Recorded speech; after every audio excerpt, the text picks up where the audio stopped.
But yeah, you're right. Everybody who has a problem with me or my brother looks exactly the same way. And I think they've given up to the point where it's easier to attack us and say that we're wrong because no matter, Ethan could never become me. It's done. His ship has sailed. He's at least 15 years older than me. He looks it for sure. He could never be me or Andrew. So better to keep his audience, keep his people happy, keep making his money from his super chats. But these people have made us famous. They don't understand that they were our greatest weapon. When I say they're the loudest voice, yeah, you do some videos on us, cool, and I appreciate the spike. But when I see little spikes in traffic in YouTube and my Instagram blowing up, I'm like, okay, who's made a hit piece on me? And they'll be like, oh, this guy's made a hit piece on you. I'll look at the picture. I'll be like, yeah, well, no surprise. Thanks for, your audience. Because not everyone watching them has given up. They may be fat, they may be lazy, they may be complacent, but 10% of the people watching think, oh, you know what, that Tate guy, actually, he has something positive to say. Ooh, maybe I'll give his channel a browse. Maybe I'll subscribe to him. Maybe I'll join the Hustlers University program. Maybe I'll try to educate myself on what these people know, because I don't want to be like the guys I'm watching on YouTube. So I steal their audience, and they've made us so famous.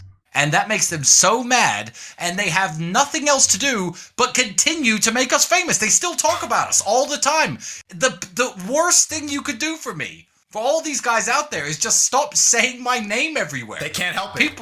They can't. It's kind of like how Trump won the election in 2016.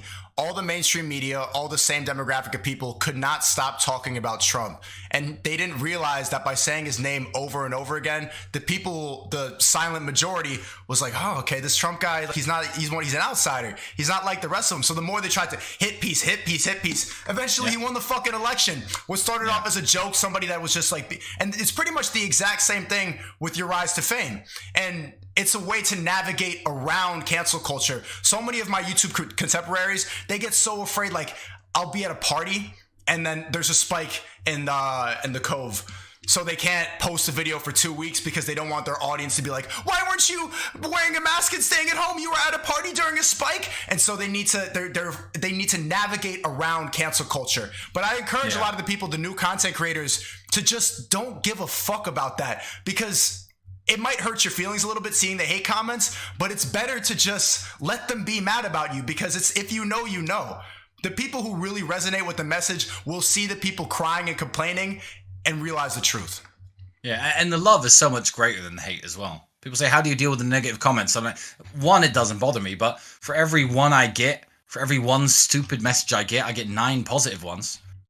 Saying, hey, man, you helped me give up weed. You helped me. Now I do push-ups in between TV commercial breaks. That's a trick that I spoke about 5 years ago when no one knew who I was. But people are going through my old meeting. When I watch emergency meeting on the stream, I'll immediately be like, yo, 30 push-ups right now, chat. And I'll just yell at my chat. 30 push-ups go right into your video again.